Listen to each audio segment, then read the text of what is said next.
À présent, de vétérans des commandos militaires américains et d'agents de la CIA qui se sont réunis pour sauver leurs anciens frères d'armes en Afghanistan. Comment ? Eh bien, nous avons l'honneur d'avoir en exclusivité le commandant de cette opération, le lieutenant-colonel Scott Mann. Merci de nous accorder quelques minutes de votre temps. Comment avez-vous monté une telle opération de sauvetage ? Je suis un béret vert à la retraite et je suis allé plusieurs fois en Afghanistan. Mais pour cette mission, nous n'avons pas bougé d'ici. Nous avons uniquement utilisé nos téléphones et nos relations sur place pour prêter main forte à un commando afghan avec qui j'avais déjà servi par le passé. 3 d'entre nous étaient au téléphone avec lui et l'ont aidé à manœuvrer pour passer les postes de contrôle des talibans dans toute la ville. Et finalement, nous avons fait en sorte qu'il soit appelé à une porte d'embarquement et qu'il soit reconnu. Le nom de code de l'opération était Ananas.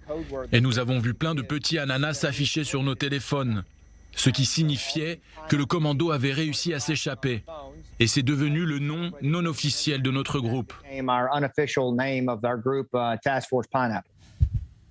Mission Ananas, donc. Qu'est-ce qui pousse des anciens bérets verts, des Navy SEALs et des agents de la CIA à agir sans réfléchir ? Une promesse. Nous voulions honorer la promesse que nous n'abandonnerions personne. Si notre gouvernement renonce, c'est son choix. Mais les guerriers tiennent parole et c'est ce que nous faisons. Beaucoup de nos partenaires afghans se sont battus jusqu'au bout pour nous. C'est grâce à eux que je suis en vie, parce qu'ils ont pris des risques inconsidérés pour moi. Et il est hors de question qu'on les laisse tomber. Mais que je comprenne, votre arme pour cette mission, c'était votre téléphone portable ?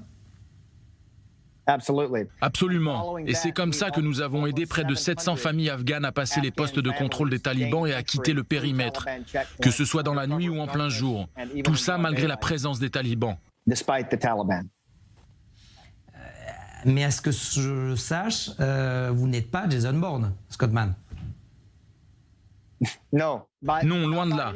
Et ce n'était vraiment pas moi. Moi, je me suis juste occupé de la première personne. C'est le groupe de vétérans qui a géré la mission. Ils ont effectué un travail incroyable et je n'aurai jamais assez de mots pour parler de ce qu'ils ont fait. La plupart ont pris leur retraite. Ils ont du travail maintenant. Ils ont créé leur entreprise. Et ça, ils l'ont fait bénévolement, de jour comme de nuit. Mais nous savons que quand on fait une promesse, on la tient et on n'abandonne personne. Comment tout gérer uniquement à distance ? C'est parce que vous connaissez Kaboul ? Oui, ce qui nous a surtout permis de mener à bien cette mission, c'est la confiance que nous avons eue avec nos partenaires afghans. On se connaît depuis des années. Nous avons été longtemps en Afghanistan, donc nous connaissons très bien le pays et Kaboul. Et nous avons des technologies open source que nous pouvons utiliser pour coopérer et nous parler. Et nous sommes allés plus rapidement que les talibans, en communiquant avec nos équipiers à l'intérieur et à l'extérieur de l'aéroport et en utilisant nos smartphones, nos techniques d'espionnage et en faisant jouer des relations en qui nous avons confiance. Nous avons pu exfiltrer des centaines d'Afghans et d'ailleurs nous continuons à le faire. Nous allons poursuivre cette mission car les Afghans ne veulent pas vivre sous l'autorité des talibans.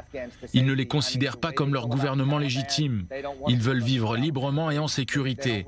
Et notre rôle, c'est de les aider, quelles que soient les actions que notre gouvernement décide de mener ou de ne pas mener. De ce que je comprends à travers vos mots que vous n'êtes pas satisfait, loin de là, de la manière dont le retrait américain s'est déroulé. Non. Il y a beaucoup de gens qui font ça, mais ça n'est pas une histoire politique. Par exemple, la politique m'importe peu. J'ai servi sous des gouvernements aussi bien républicains que démocrates. Et pour moi, ça ne change rien. Il n'est pas question de politique. Il s'agit d'être américain, il s'agit d'honorer une promesse, d'être fidèle à ses convictions, de faire ce qui est juste et de ne laisser tomber personne. C'est pour ça que tous ces vétérans le font. Et je crois que c'est une source d'inspiration pour tous les individus, parce qu'ils ressentent la même chose. Quand on y réfléchit, nous avons cette chance de pouvoir réprimer nos pensées négatives, nos peurs, nos frustrations, et de faire quelque chose de positif qui donne des résultats. Nous avons créé un mouvement, operationrecovery.org, grâce auquel nous allons sauver des citoyens afghans et américains, même si ça doit durer des mois. Nous espérons que les personnes du monde entier feront des dons pour que nous réussissions. Nous n'avons pas nécessairement besoin du gouvernement pour ça. Nous savons que nous pouvons compter sur les citoyens. Ça suffira. Et qu'est-ce que vous dites à ceux qui estiment que ces 20 ans de guerre n'ont servi à rien ? Tout à fait. Les gens qui disent que ce qu'il s'est passé en Afghanistan n'a servi à rien ne connaissent que très peu le pays. Regardez les relations que nous entretenons aujourd'hui. Regardez ces anciens combattants à la retraite qui reprennent du service, qui ne dorment pas de la nuit pendant plus d'une semaine, qui restent au téléphone avec leurs équipiers afghans jusqu'à ce qu'ils soient en sécurité. Ça n'a pas servi à rien, puisque c'est ça qui a permis de tisser des relations aussi fortes entre des individus d'origines différentes, qui n'ont pas la même religion et qui ne parlent même pas la même langue. Ça a vraiment servi à quelque chose. Et il ne faut pas oublier le peuple afghan qui est fort et résilient. C'est un peuple formidable. Et même s'il n'a pas de porte-parole pour le moment, nous serons là pour nous exprimer en son nom en attendant qu'il trouve quelqu'un pour le faire. Scott Mann, est-ce qu'en sous-main, la mission Ananas se poursuit ? Oui, l'opération est toujours en cours et nous sommes en train d'expérimenter de nouveaux moyens d'exfiltrer nos partenaires afghans et nos citoyens. Nous travaillons dur pour évacuer les Afghans de différentes manières. Je ne veux pas rentrer dans les détails, mais nous avons beaucoup d'expérience dans ce genre d'opération et nous n'avons pas nécessairement besoin d'être sur place pour agir. Et en parallèle, il y a aussi un gros travail à effectuer pour trouver un nouveau foyer à tous ces Afghans. Ils ont vécu de lourds traumatismes. Il y a des enfants qui ont été battus, des femmes qui ont accouché pendant qu'elles faisaient la queue pour être évacuées. Ça a été horrible pour eux et ils vont vraiment avoir besoin d'aide, d'encouragement. Ces gens ne sont pas des terroristes, ce sont des êtres humains qui ont subi des souffrances inimaginables. Nous devons les ramener chez eux et les aider à redémarrer une vie meilleure. Ils seront des citoyens et des dirigeants formidables. Et pour les aider, tout le monde peut faire un don sur operationrecovery.org.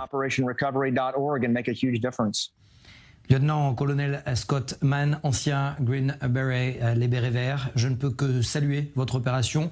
Vous avez mené et dirigé cette opération Ananas et vous dire bravo pour cette mission. Merci Mathias, mais il faut féliciter tous les anciens combattants et les civils qui se sont portés volontaires. Moi j'ai juste eu la chance de pouvoir assurer leur arrière et j'ai fait attention à bien garder mon téléphone allumé.